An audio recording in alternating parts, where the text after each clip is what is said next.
आपण हॉटेलमध्ये पनीरची भाजी ऑर्डर केल्यानंतर त्याची चव अगदी भन्नाट लागते, तर तीच जशीच्या तशी चव कशी घरच्या घरी करायची ते पाहूयात।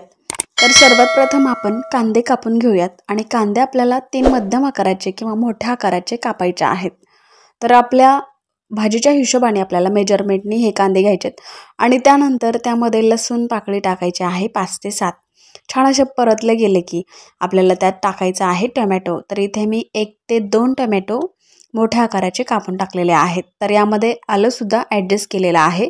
तर हे सर्व छान असं आपल्याला भाजून घ्यायचे आणि भाजून झाल्यानंतर एका ताटामध्ये किंवा डिशमध्ये काढून घेऊयात। आता त्याच कढईमध्ये त्यानंतर सुकं खोबऱ्याची एक वाटी घेतली आणि ही वाटी खिसून घेऊन मी भाजून घेते। तर ब्राऊन कलर येईपर्यंत आपल्याला भाजायचे आणि ही दोन्ही जिन्नस एका डिशमध्ये काढून घ्यायचे आहेत। तर 5 मिनिटं आधी मी ते मगज बी आणि 7 ते 8 काजू भिजायला ठेवली होती, ते आता आपल्याला याला वाटायचं आहे। तर मिक्सरच्या छोट्या जारमध्ये आपल्याला हे दोन्ही मिश्रण वाटून घ्यायचं आहे। अगदी बारीक करायचे, जास्त मोठं करायचं नाही। हे दोन्ही जिन्नस टाकल्यामुळे आपल्या भाजीची चव भन्नाट होते। तर हॉटेलमध्ये हीच सिक्रेट पद्धत असते, त्यामध्ये काजू आणि मगजबीज ॲड करूनच भाजीची चव मस्त करतात। यापुढे आपण बाकीचे जिन्नस सुद्धा वाटून घेऊयात। तर त्याच मिक्सर जारमध्ये खोबरं आपण भाजून घेतलेलं वाटून घ्यायचं आहे आणि एका बाउलमध्ये काढून घ्यायचे। तुम्ही बघू शकता आपली बारीक अशी पेस्ट बनवायची, जास्त मोठी करायची नाहीये। तर सर्व जिन्नस आपण वाटलेले आहेत, त्याला आता साईडला ठेवून देऊयात।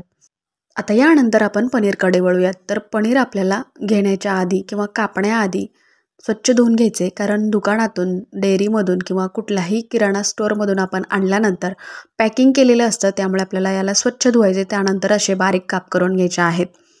कढईमध्ये लागेल एवढं तेल टाकायचे आणि याला जास्त तळून न घेता अगदी हलक्या रंगावर तळून घ्यायचं आहे। तर सर्व पनीर मी इथे तळून घेतलेले आहेत आणि एखाद्या मोठ्या अशा भांड्यामध्ये या पनीरला काढून घेऊयात आणि त्यात पाणी ओतून ठेवायचे, जेणेकरून आपलं पनीर कडक होणार नाही।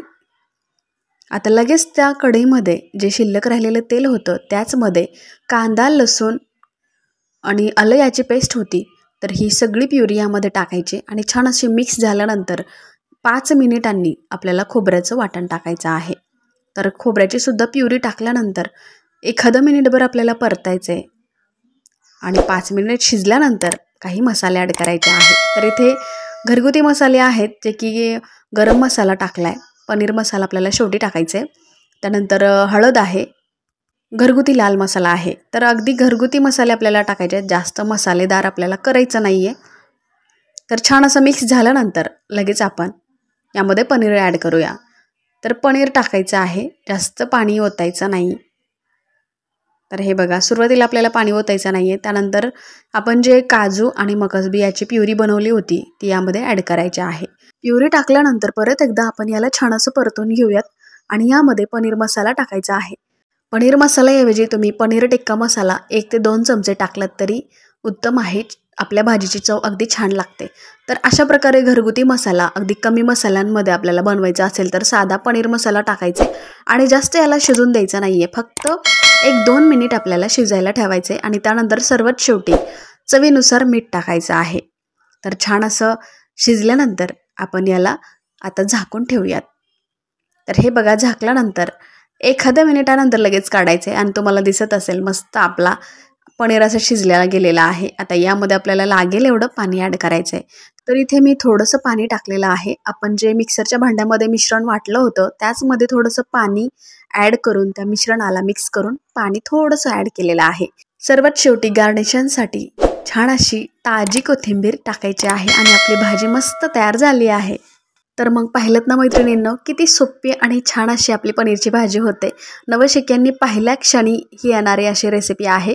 तर तुम्हाला आजची रेसिपी कशी वाटली मला कमेंटद्वारे सांगा आणि चॅनलवरती नवीन असेल तर प्लीज सबस्क्राईब करा। अशाच नवीन व्हिडिओबरोबर आपण परत भेटूया। Bye bye.